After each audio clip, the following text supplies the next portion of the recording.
안녕하십니까. 사회복지사 1급 시험 대비 인간행동과 사회환경 2017년도 제15회차 기출문제 풀이 들어갑니다. 자, 2017년도 15회차 기출문제의 인간행동과 사회환경을 총평해 보면 25문제 중에서 한 45문제 정도는 약간 어려울 수 있습니다. 여러분들이 개념 정리를 잘 하지 않으셨다면 힘들 수 있는 문제가 바로 45문제가 있고, 나머지 문제들은 여러분들이 충분히 풀 수 있는 문제들이다, 이렇게 생각이 됩니다. A년부터 쭉 보면 인간행동과 사회환경은 그리 많이 어렵게 출제되지 않는 영역 중에 하나입니다.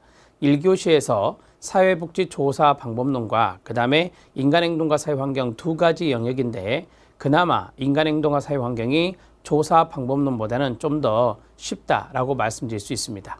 조사 방법론 다음 시간에 풀어보겠지만, 여러분들이 조사 방법론이 이번 15회가 조금 더 나았습니다. 이전보다 비교했을 때 쉬운 문제들도 많이 보이고 그랬던 해가 바로 15회인 것 같습니다. 문제는 이렇게 풀겠습니다. 앞에와 똑같이 13문제, 12문제 이렇게 둘로 나누어서 풀도록 하겠습니다. 8영역이기 때문에 모두 16강에 걸쳐서 마무리가 됩니다. 그러면 지금부터 1번부터 13번 문제까지 풀어보겠습니다. 자, 1번 문제는 어려운 문제는 아니에요. 지문은 좀 길다 싶지만, 인간 발달 이론이 사회복지 실천에 미친 영향으로 옳지 않은 것은입니다. 예전에는 학자 한 명을 놓고 사회복지 실천에 미친 영향 이렇게 냈었는데, 자, 한 문제에다가 5분의 학자를 넣습니다. 이렇게 해서 지문이 길어졌다라고 보면 되는데요. 자, 피아제는 인지발달 이론의 학자고, 프로이트, 지그문트 프로이트는 정신분석 이론의 학자고, 에릭슨은 바로 심리사회 이론, 스키너는 행동주의 이론, 그 다음에 메슬로우는 욕구 위계 이론의 학자가 되겠습니다. 자, 그러면 아동의 과학적, 수리적 추리 과정의 발달 과정을 이해할 수 있도록 준거트를 제시했다라고 했습니다. 여러분, 아이들의 과학적, 수리적 추리 과정은 바로 인지와 연관성이 있겠죠. 인지와 관련성이 있는 겁니다. 과학적인 추리라든지 수리적인 추리, 이런 것들은 바로 인지와 연관성이 있기 때문에 인지발달 이론의 피아제가 맞는 것입니다. 맞고요. 프로이트입니다. 클라이언트의 심리, 내적 갈등이 무의식 동그라미, 여기에서 비롯됐다는 것을 인식하도록 도왔다. 맞는 내용이죠. 심리, 내적, 무의식 나오면 지그문트 프로이트입니다. 자, 에릭슨의 이론은 클라이언트 생애 주기에 따른 실천 개입의 지표를 제시해 주었습니다. 생애 주기. 에릭슨은 인간의 발달 단계를 8단계로 제시했습니다. 자, 우리가 이제 영아기에서부터 시작해서 노년기까지 생애 주기 발달 단계를 나눈 사람이 에릭슨이기 때문에 생애 주기에 따른 실천 개입의 지표를 제시했다고 말할 수 있습니다. 자, 클라이언트의 모방학습이 있습니다. 모방학습이란 단어 어디에서 들어본 것 같지 않습니까?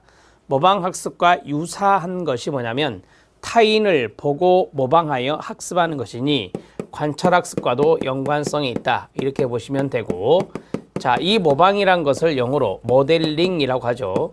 그래서 관찰학습이나 모델링의 중요성을 인식하도록 한 것은 스키너가 아닙니다. 스키너는 강화라는 단어가 나와야 되는 거고, 자, 여기에 반두라의 사회학습 이론, 반두라 이론이 들어가야 됩니다. 메슬로우는 욕구 위계 이론이니 클라이언트의 욕구를 파악하고 평가하는 데 유용하다라고 말할 수 있습니다. 1번의 답은 4번이 답입니다. 2번 문제 들어갑니다. 2번 문제는 로저스의 이론이 사회복지 실천에 미친 영향으로 옳은 것을 모두 고른 것은입니다. 이런 스타일의 문제가 나왔었다, 이 말이죠. 계속해서 한두 문제 정도는 출제되고 있는 것 같습니다. 학자들의 이론과 사회복지 실천에 미친 영향의 관계 문제입니다. 클라이언트의 자기 결정권의 중요성을 인식하는 데 유용하다라고 했습니다. 로저스의 이론은 아시죠? 현상학 이론이 있고, 그 다음에 두 번째 모델로 본다면 인간 중심 모델, 우리가 사회복지 실천 기술론에 배우는 인간 중심 모델이 있습니다. 여기서 인간은 누구를 말하냐? 클라이언트를 말하는 겁니다. 클라이언트가 중심이랍니다. 따라서 클라이언트가 선택과 결정의 주체가 되는 겁니다. 맞습니다. 클라이언트에 대한 비심판적인 태도의 중요성을 인식하는 데 유용하다라고 했습니다.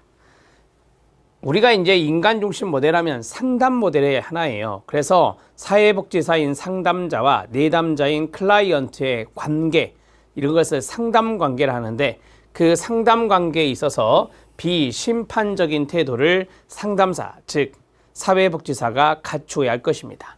맞습니다. 그래야 상담 관계가 잘 맺어질 수 있기 때문이죠. 그 다음에 상담사 나오죠. 상담 모델이니까 지시적인 상담의 중요성을 인식하는 데 유용하다. 상담학에서는 인간 중심 모델을 비지시적 상담이라고 해요. 지시를 중요하게 생각하지 않는 비지시적 상담이라 해요. 그래서 지시적인 상담이 아니라 비지시적 상담의 중요성을 인식하는 데 유용하다. 그래야 됩니다. 여기 탈락이고요. 기억, 니은 3번이 답이 되겠습니다. 3번 문제 들어갑니다. 3번 문제는 인간 발달에 관한 설명입니다. 인간 발달의 원리가 한 문제씩 출제가 되죠. 이 문제 하나 출제됐는데 쉽습니다. 각 단계의 발달은 이전 단계의 발달에 의하여 영향을 받지 않습니까? 받습니까? 영향을 받죠. 이전 단계 영향받고 영향받는 겁니다. 영향받는다. 이런 것들을 우리는 점성의 원리라고 하죠. 에릭슨이 이야기한 점성의 원리입니다. 자, 2번 들어갑니다. 인간 발달에는 일반적인 원리가 존재하지만 모든 사람들이 동일하게 발달하는 것은 아닙니다. 뭐죠? 개인차를 이야기하는 겁니다. 맞습니다. 발달 과정에는 결정적 시기가 있다라고 했습니다. 이것을 우리가 최적의 시기라고도 합니다. 유사용어로 최적의 시기라고도 합니다. 유전적 요인도 중요하고 환경적 요인 모두 인간 발달에 중요합니다. 맞고요. 중추부에서 말초부로, 상체에서 하체의 방향으로 발달하는 것도 맞습니다. 일정한 방향이 있다라고 했습니다. 일정한 순서와 방향을 이야기합니다. 일정한 순서와 방향이 5번 지문이었습니다. 답은 1번입니다. 3번 문제는 쉽게 풀 수 있는 문제였습니다. 4번 문제 들어갑니다. 자, 4번 문제는 방어기제 문제입니다. 방어기제 문제도 한 문제씩 출제가 되고 있고 지금 5개 세팅됐죠. 이런 스타일의 문제가 많습니다. 많이 풀어보시고요. 자, 옳은 거니까 틀린 거 4개를 골라내야 됩니다. 억압, 반동 형성, 투사, 보상, 전치가 있습니다. 답을 찾기는 쉬웠습니다. 고통스러운 생각이나 기억을 여기서 끝나야 되겠죠. 감정 상태와 분리시키는 것이다. 분리가 결정적 힌트입니다. 분리라고 하는 방어 기제가 있습니다. 아이솔레이션이라고 하는 격리입니다. 이것은 고통스러운 생각이나 기억이 있으면 그것과 그 자신의 감정과 딱 분리하는 겁니다. 이러한 것들을 말 그대로 분리, 격리라고 하고 강박장애 환자들에게서 많이 보이는 것이 바로 분리, 격리라고 하는 방어 기제입니다. 반동 형성입니다. 정반대로 행동하는 거 아시죠? 불합리한 태도, 생각, 행동을 정당한 것으로 그럴듯한 이유를 붙이는 것. 그럴듯한 이유 나오면 합리화라고 했습니다. 2번도 잘못됐네요. 3번 들어갑니다. 자신의 부정적인 충동, 욕구, 감정 등을 가로 타인에게 찾아 그 원인을 전가한다. 타인에게 전가하는 걸 뭐라 했죠? 투사, 프로젝션이라 했습니다. 맞습니다. 보상, 죄의식을 느끼게 하는 일들을 의식으로부터 무의식으로 밀어낸다라고 했습니다. 자, 이거를 의식, 여기를 무의식, 의식으로부터 무의식으로 밀어낸다. 이것을 우리는 억압이라고 합니다. 자, 그 다음에 전치, 심리적인 갈등이 여기서 끊어요. 신체적인 증상으로 나타나는 것. 심리적인 갈등은 신경 쓰지 마시고 여기 있는 신체적인 증상이란 말이 중요한 거죠. 신체적인 증상은 2가지가 있을 수 있어요. 불수의근이 있을 수 있고 그 다음에 수의근이 있을 수도 있습니다. 불수익은 신불 생각나십니까? 불수익은이면 신체화다. 제가 해설에는 신체화로 달았지만 밑에 박스로 해서 전환도 말씀을 드렸습니다.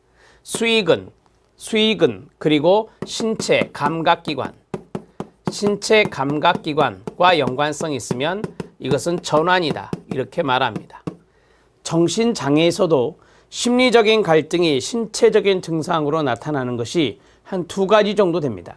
하나는 신체화 장애라는 것이 있고 하나는 전환 장애라고 하는 것이 있습니다. 그래서 신체화와 전환 모든 것으로 이야기할 수 있습니다. 그 이유는 신체적인 증상이 바로 불수익은계로 나타날 수도 있고 수익은계나 감각기관으로 나타날 수 있기 때문에 그렇습니다. 그래서 두 가지로 오답 노트를 하시면 되겠습니다. 자, 4번 문제의 답을 3번으로 처리했습니다. 정리가 됐고요. 5번 문제 들어갑니다. 매슬로우의 욕구 단계가 나왔고 옳지 않은 것은입니다. 차분하게 보면 됩니다. 우선 앞에부터 생리적 욕구, 안전의 욕구, 소속과의 사랑, 자존, 자아 실현 이렇게 깔렸습니다. 순서대로 깔렸네요. 아래로 갈수록 수준이 높습니다. 자, 음식, 수면, 성의 욕구는 생리적인 욕구라고 말할 수 있습니다. 안전은 보호, 의존, 질서, 구조의 욕구가 안전과 연관성이 있습니다. 질서 정연한 게 안전한 겁니다. 구조적인 게 안정적인 겁니다. 자, 그 다음에 소속, 사랑입니다. 친분, 맞습니다. 우정, 맞습니다. 존경, 틀렸습니다. 존경은 자아, 존감과 연관성이 있습니다. 자존감이라고 하는 것은 타인으로부터 존경을 받는다. 타인으로부터 존경을 받는다. 또 하나 플러스 자신을 존경한다. 자신을 존경한다. 자기 자신이 자신을 존경할 수도 있어야 돼요. 자기 존중이라고 하는 건데요. 이런 것들이 이제 자존감과 연관성이 있어요. 자존감은 바로 자기 존중의 욕구라고 해요. 자기 존중의 욕구, 동의어가 됩니다. 자존감의 욕구, 능력이나 신뢰감이나 성취나 독립 이런 것들이 바로 자존감이 높은 사람들이 이런 욕구가 있습니다. 자발성이나 포부 실현이나 창조성의 욕구와 연관성 있는 것이 자아 실현입니다. 이것은 우리가 보통 잠재력의 발휘, 자신의 잠재력을 스스로 발휘할 수 있다면 자아 실현 욕구가 충족된 겁니다. 3번이 잘못됐습니다. 5번 문제 해결했습니다. 6번 문제 들어갑니다. 자, 6번 문제는 피아제의 인지발달 이론에서 구체적 조작기에 관한 설명으로 옳은 것을 모두 고른 것은입니다. 인지적 능력이 급속도로 발전하는 단계를 구체적 조작기라고 합니다. 구체적 조작기는 7세에서 12세로서 아동기와 연관성이 있습니다. 이때는 비논리적인 사고가 논리적인 사고로 전개되는 게 특징입니다. 자, 그래서 급속도로 발전한다라고 하는 것이 맞는 것이고요. 비논리적인 사고에서 논리적 사고로 전환되는 거 맞습니다. 자, 그리고 분류화, 서열화, 탈중심화 여기까지는 맞아요. 자, 분류화 획득되고요. 서열화 획득되고요. 분류화를 다른 말로 유목화라고 합니다. 자, 그 다음에 탈중심화는 뭐냐면 자기중심성 탈피입니다. 자기중심성은 전조작기고 구체적 조작기 때 거기에서 탈피하는 것을 탈중심성이라 합니다.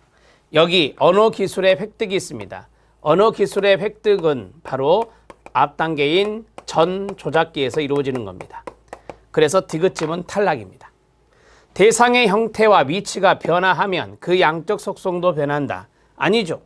대상의 형태와 위치가 변하더라도 그 양적 속성은 바뀌지 않는다. 자, 이렇게 고쳐서 이걸 뭐라고 하죠? 보존 개념이라 합니다. 보존 개념. 구체적 조작기는 보존 개념이 이때 획득이 됩니다. 그런데 그 양적 속성도 바뀐다라고 하면 안 되고 바뀌지 않는다라는 것을 아는 보존 개념이 획득되는 것이 바로 구체적 조작기다. 이렇게 보시면 됩니다. 디귿과 리을이 탈락이고 기역 니은이 맞습니다. 6번의 답은 1번입니다. 7번 문제 들어갑니다. 7번 문제도 쉽습니다. 행동주의 기법에 해당하지 않는 것은입니다. 우리가 보통 인간행동과 사회환경에서 행동주의 이론에 기법 문제가 잘 등장하지는 않죠. 사회복지 실천 기술론에서 잘 출제될 수 있는 것들인데 이완훈련 행동주의 기법입니다. 행동주의 기법 중에 체계적 둔감화가 있고 체계적 둔감화 안에는 바로 이완훈련이 있습니다. 자, 그 다음에 토큰 경제 아시죠? 바람직한 행동을 했을 때 무엇인가를 구매할 수 있도록 토큰을 부여해 주는 것, 이것을 토큰 경제, 토큰 강화 또는 상표법이라고도 합니다. 자, 그 다음에 정보처리가 나왔습니다. 우리가 정보처리 이론 들어보셨죠? 정보처리 이론은 바로 기억과 연관성이 있는 겁니다. 따라서 이것은 기억과 연관성이 있는 것이기 때문에 인지적 기법입니다. 3번 틀렸습니다. 자기주장 훈련입니다. 자기주장하는 것도 일종의 행동입니다. 맞고요. 타임아웃입니다. 타임아웃은 일시적인 강화 중지 기법으로서 행동주의라고 말할 수 있습니다. 답은 3번이 답이 됩니다. 7번 문제 해결했습니다. 자, 8번 문제 들어갑니다. 8번 문제는 별표 치시고요. 제가 수업 시간에 많이 이야기해요. 융은 분석심리 이론의 학자인데 가장 많이 나오는 게 바로 개념이다. 이렇게 말씀드려요. 자, 분석심리 이론에 관한 설명으로 옳지 않은 것, 개념 5개 깔렸습니다. 이렇게. 자, 옳지 않은 것 찾아보겠습니다. 자, 에고라고 되어 있습니다.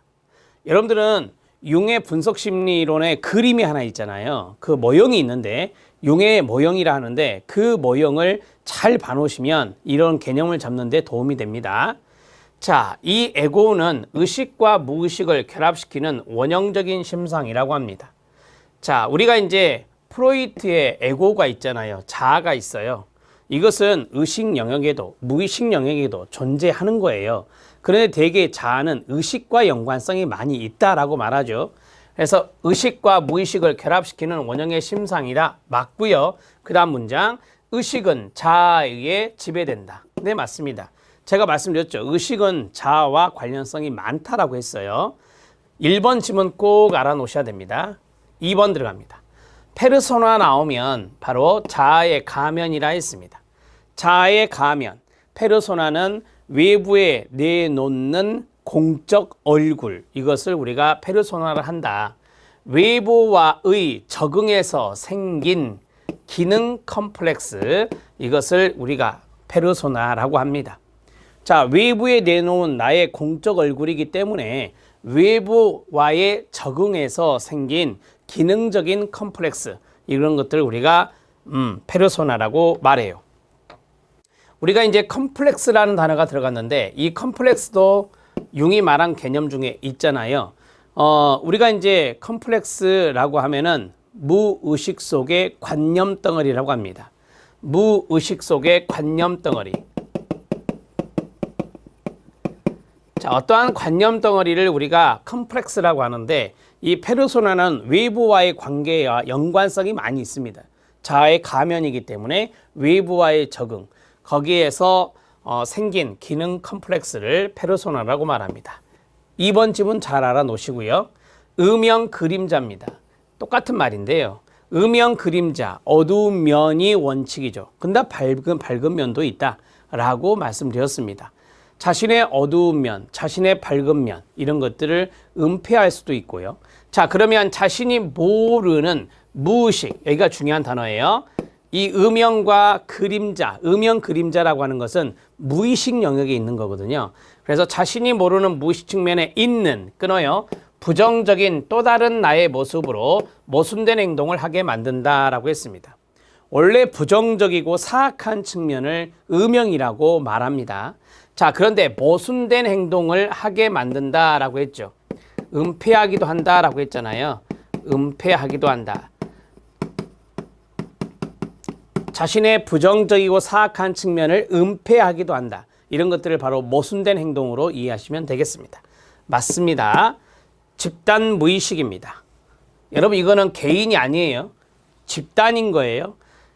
인류 역사를 통해 조상으로부터 물려받은 정서적 소인으로, 여기까지 맞습니다. 여기까지 맞고, 개인마다 그 원형은 다르다. 아니에요. 여러분, 개인마다 원형이 다른 것은 개인 무의식인 거고 여기서는 집단 무의식이잖아요. 따라서 동일하다라고 해야 돼요. 동일하다. 그러니까 사람들이 조상으로부터 받는 정신적인 소인이 있다. 인류 역사를 통해서 그것은 개인마다 다른 게 아니라 그거는 집단적으로 받았기 때문에 이것은 그 개인마다 원형은 동일하다. 이렇게 이해하시면 됩니다. 4번 잘못됐고요. 5번 들어갑니다. 자, 5번은 개성화라고 했습니다. 인디비주에이션이라고 하는 개성화. 이 개성화와 유사어가 자기 실현이라고도 하고 개별화 이렇게도 말합니다. 개별화 이렇게도 말해요.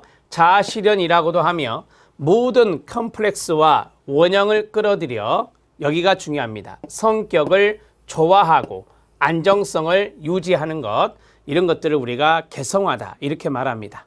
이런 것들은 우리 대개 언제요? 중년기라겠죠. 융이 강조했던 중년기 때 이루어지는 것이다. 이렇게 정리하시면 됩니다. 8번의 답은 4번입니다. 체크해 놓으시고요. 9번 문제 들어갑니다. 9번 문제는 피아제의 인지발달 이론 상당히 많이 나왔어요. 피아제 문제가 이번에. 자, 옳지 않은 것은입니다. 피아제는 감, 전, 구, 형이라고 하는 인지발달 단계를 제시한 사람이죠. 감각운동기, 전조작기, 구체적 조작기, 형식적 조작기입니다. 발달 단계 순서는 문화와 개인에 따라 다르게 나타난다. 아니요. 피아제는 말하기를 발달 단계의 순서는 불변의 계열성을 갖고 있다. 불변의 계열성을 갖고 있다. 이게 무슨 말이냐면 발달 단계의 순서를 계열이라는데 그 계열은 변하지 않는다는 겁니다. 그래서 불변의 계열성이 있다. 이렇게 정리하시면 됩니다. 인지 구조는 끊어요. 각 단계마다 사고의 방식이 질적으로 다르다라고 했습니다. 우리가 배웠잖아요. 감각 운동기 때의 사고, 전조작기 때의 사고, 구체적 조작기 때의 사고, 형식적 조작기 때의 사고가 다르다라고 했잖아요. 맞아요. 인지 발달은 동화 기제와 조절 기제를 활용하여 환경에 적응하는 것이다. 기존의 도식을 활용하면 동화, 기존의 도식이 맞지 않으면 새로운 도식을 활용하는 게 조절. 그렇게 했을 때 이 동화 기제와 조절 기제가 잘 이루어졌을 때 우리는 환경에 적응할 수 있다고 했습니다. 맞습니다. 상위 단계는 하위 단계를 기초로 형성되고 하위 단계를 통합한다라고 합니다. 그러니까 전 조작기는 감각 운동기를 기초로 해서 형성이 되고 그 다음에 구체적 조작기는 전 조작기를 기초로 해서 형성이 되는데 감각 운동기까지 모두 다 통합을 하는 거잖아요. 형식적 조작기 때는 여기 있는 모든 것들이 통합되어서 형식적 조작기에 또 새로운 사고가 나타나는 것입니다. 하위 단계를 통합한다 맞습니다. 각 단계는 내부적으로 일관된 체계를 갖추고 있는 하나의 완전체이다라고 합니다. 그러니까 각각의 단계를 이야기할 때는 내부적으로 일관되어 있다. 그리고 하나의 완전체다. 이렇게 이야기하고 있습니다. 자, 정리는 됐습니다. 1번이 답이고 9번 문제 체킹하셔야 됩니다. 9번 문제도 어려우면 어려울 수 있는 겁니다. 여러분들이 이론적인 부분들이 좀 더 깊이 있게 안 들어가면 이것도 어려운 문제가 될 수도 있는 겁니다. 9번의 답은 1번입니다. 10번 문제 들어갑니다. 자, 10번 문제는 아들러의 생활 양식 유형입니다. 지배형이죠. 이거는 눈치학적으로 풀 수 있는 겁니다. 아들러가 말한 생활 양식 유형은 4가지가 있는데 밑에서 쭈루룩 말씀드리겠습니다. 옳은 것은입니다. 첫 번째 1번 사회적 관심과 활동 수준에 따라서 이걸 가지고 이제 생활 양식을 나눈 거거든요. 그래서 사회적 관심이 적고 활동 수준이 높아서 독단적이랍니다. 공격적이랍니다. 자, 자신의 욕구를 충족시킨대요. 독단적이고 공격적이다. 느낌 오죠? 이게 바로 뭐예요? 지배형이라고 말할 수 있는 겁니다. 이게 지배형이에요. 지배형은 활동 수준은 상당히 높아요. 그러나 타인에게 사회에 공헌하고자 하는 그러한 사회적 관심은 적습니다. 자, 그 다음에 사회적 관심과 활동 수준이 둘 다 높습니다. 자신과 타인의 욕구를 동시에 충족시키며 인생과업을 완수한다. 이게 가장 바람직한 사회적 유형령이 됩니다.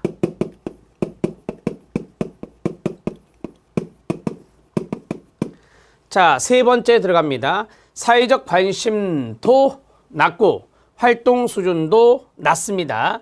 모두 다 둘 다 낮은 유형으로 성공보다 실패하는 것을 두려워합니다. 성공하는 것보다 실패하는 것을 두려워한다. 우리가 이제 네 가지 유형 중에 회피형이라고 하는 것이 있어요. 회피형입니다. 이렇게 정리하시면 됩니다. 회피형은 두려워하는 것이 힌트가 됩니다. 자, 기생적인 방법 힌트 나왔어요. 외부 세계와 관계를 맺으며 다른 사람에게 의존, 두 번째 힌트 나왔어요. 의존하여 자신의 욕구를 충족시킨다. 이게 바로 기생형입니다. 기생형은 획득형이라고도 합니다. 획득형, 기생형, 동의어. 네 가지 모두 다 나왔죠? 사회적 관심이 높고 활동 수위 낮으며 이런 거 없습니다. 5번 지문은 상관이 없고요. 답은 1번이 됩니다. 10번 문제 해결했습니다. 11번 문제 들어갑니다. 11번 문제 쉽습니다. 에릭슨의 문제가 출제되었고요. 심리사회적 위기와 관계가 바르게 연결된 겁니다. 자, 이거 연습 많이 해봤죠? 자수, 근열, 통절, 친고, 정체감대, 역할, 혼미, 청소년기 나왔네요. 자, 우리가 이제 자율성, 수치심, 심볼, 자수 2단계잖아요. 제일 먼저가 엄마, 2단계 때는 부모죠. 부모입니다. 교사가 아니라. 자, 근면성대 열등감은 심볼, 자수, 주제, 근열, 학교가입니다. 따라서 학교와 이웃입니다. 통절입니다. 통절은 노년기예요. 인류 동족입니다. 인류와 동족. 자, 그 다음에 친밀성 고립감, 청년기입니다. 청년기는 사랑, 우애, 경쟁 대상자가 여기에 들어갑니다. 마지막 청소년기는 또래 집단이죠. 5번이 맞습니다. 이렇게 해서 정리하시면 됩니다. 11번 문제는 어렵지 않습니다. 12번 문제 들어갑니다. 12번 문제는 생태학적 이론이 나왔습니다. 생태학적 이론에 관한 설명으로 옳지 않은 것은 입니다. 환경체계의 생태학 이론이 있죠. 이 생태학 이론 하면 생각나는 것이 파이, 인간에 대한 강점, 이런 것들을 강조한다는 것을 알고 계시면 됩니다. 인간과 환경의 지속적인 상호작용을 강조한다. Person in environment, 환경 속 인간과 연관성이 있습니다. 병리적인 관점이 아니라 했습니다. 강점, 관점을 중요하게 생각합니다. 적합성이란 게 있습니다. 생태학 이론에서 나오는 개념 적합성이란 같이 읽어요. 시작. 인간의 욕구와 환경 자원이 부합되는 정도를 말한다. 이거 1회 때 단독으로 시험에 나왔던 겁니다. 인간의 욕구와 환경 자원이 부합되는 정도를 무엇이라느냐? 답은 적합성이었습니다. 힌트, 부합이 힌트입니다. 부합과 적합은 동의어예요. 자, 그 다음에 인간은 자신의 요구에 맞게 환경을 만들어내기도 합니다. 그 이유는 적응하기 위해서입니다. 맞습니다. 인간의 생활상의 문제는 전체 생활 공간 내에서 이해해야 합니다. 인간 생활상의 문제는 부분만 보면 안 되는 거예요. 이게 중요한 겁니다. 전체 생활 공간 내에서 이해를 해야 되는 겁니다. 여러분들의 생활 공간은 일부분입니까? 아닙니다. 전체적인 생활 공간을 다 고려해서 생활상의 문제를 파악하는 것이 중요합니다. 답을 해결했습니다. 쉽게 답은 해결했어요. 2번이 답이 됩니다. 13번 문제 들어갑니다. 자, 13번 문제 별표 쳐야 됩니다. 사회체계 이론의 주요 개념입니다. 사회체계 이론의 주요 개념에 대한 설명으로 옳은 것은 입니다. 시너지가 나왔고요. 안정상태가 나왔고요. 항상성이 나왔고 균형이 나왔고 피드백이 나왔습니다. 이런 스타일의 문제 잘 나오는 것 아시죠? 시너지입니다. 자, 우리가 시너지라고 하면 시너지 효과 이런 말 들어보셨죠? 시너지 효과는 나쁜 말 같습니까? 좋은 말 같습니까? 좋은 말입니다. 체계 내외에 서로 상호작용이 많아지면서 잘 일어나면서 거기 안에서 사용할 수 있는 에너지가 증가하는 걸 말해요. 이걸 우리는 시너지라고 말합니다. 그런데 뒤에 느닷없는 폐쇄 체계가 나와요. 제가 그랬죠. 체계 내와 외가 서로 상호작용을 잘해서 라고 했잖아요. 그럼 이거는 오픈된 겁니다. 따라서 개방 체계와 관련성이 있는 거예요. 개방 체계와 관련성이 있다. 안정 상태입니다. 우리가 많이 봤죠. 환경과의 상호작용에서 그럼 이것도 개방 체계네요. 안정 상태도 개방 체계에서 생각해 볼 수 있는 거고, 부분들 간의 관계가 유지되기 위해서 에너지를 계속적으로 사용하는 상태를 스테빌리티, 스테디 스테이트라고 해서 안정 상태라고 합니다. 맞습니다. 항상성, 체계, 시스템에서 위기가 왔다. 가족 체계에 위기가 왔다. 그러면 가족이 불균형을 유지하려고 합니까? 예전의 과거 그대로 가면서 균형이 유지되려고 합니까? 균형이 유지되려고 하는 거죠. 우리가 항상성이라고 하는 것은 뭐냐면 균형, 비교적 균형이 유지되고자 하는 경향을 이야기하는 거예요. 그래서 제가 항상성 하면 이렇게 표시했잖아요. 변화되면서 안정에 균형이 유지되고자 하는 거. 불균형을 유지하려는 게 아니라 균형을 유지하려는 경향이다. 자, 균형, 개방체계 아니라 그랬죠. 균형이라고 하는 것은 평형 상태와 동의어, 이퀄리브리움이라고 하잖아요. 평형 상태의 균형은 바로 폐쇄 체계에서 나타납니다. 폐쇄 체계에서 나타나는 것입니다. 외부로부터 새로운 에너지를 투입하는 거 아니에요. 투입하는 것이 아닙니다. 그것을 투입함이 없이 변화시키려 노력하는 게 아니라 그냥 그 자리에서 안정이 유지되려고 하는 겁니다. 자, 폐쇄 체계에서 나타나며 외부로부터 새로운 에너지 투입 없이 바로 체계 경향을 유지하고자 하는 것이다. 자, 그러나 이 균형은 폐쇄 체계이기 때문에 나중에는 이제 더욱더 쇠퇴될 수밖에 없겠죠. 자, 이제 피드백입니다. 피드백이 있는데 체계 구성 간의 상호작용이 증감에 따라 유용한 에너지가 감소되는 상태를 말한다. 자, 우리가 이제 에너지가 감소된다라고 했으니까 이것은 폐쇄 체계를 생각해 볼 수 있는 거예요. 그렇죠? 폐쇄 체계를 생각해 볼 수 있고, 체계 구성 간의 상호작용이 증가한 게 아니라 체계 구성 간의 상호작용이 점차 줄어드는 거예요. 점차 줄어들고 에너지가 감소되는 거예요. 그러한 것들을 우리가 뭐라 하죠? 네, 엔트로피라고 합니다. 엔트로피는 폐쇄 체계와 연관성이 있다는 거 아시죠?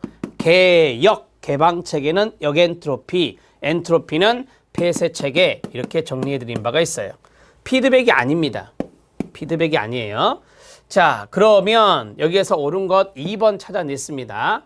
오답 노트 합니다. 시너지는 개방 체계와 연관성이 있고요. 안정 상태 맞고요. 항상성은 시스템에서 위기가 왔을 때 균형을 유지하고자 하는 경향이다. 그 다음에 균형이라고 하는 것은 뭐냐? 폐쇄 체계에서 나타난다. 그리고 외부로부터 새로운 에너지를 받아들이는 것 없이, 왜? 클로즈가 돼 있잖아요. 폐쇄 체계니까 받아들임이 없이, 투입됨이 없이 체계의 경향이 그냥 유지되는 거예요. 그러니까 그대로 갖고 있는 에너지만 태우는 거죠. 그게 바로 이제 균형이다. 이렇게 생각하시면 됩니다. 자, 그리고 엔트로피라고 하는 것이 나왔어요. 엔트로피는 폐쇄 체계와 연관성이 있어서, 자, 유용한 에너지가 점차 줄어드는 걸 말해요. 유용한 에너지가 줄어드는 걸 말하고 그 나중에는 쇠퇴, 소멸로 가는 것이죠. 이런 것들이 바로 엔트로피입니다. 13번의 답은 2번이 답이에요. 13번 문제 체킹해 주시기 바랍니다. 자, 여기까지 해서 전반부 문제 풀었습니다. 여러분들이 조금 어려운 문제는 제가 지금 체킹해 드리고 있는데 그런 것들은 꼭 다시 한 번 더 보셔야 된다는 것 말씀드립니다. 수고하셨습니다.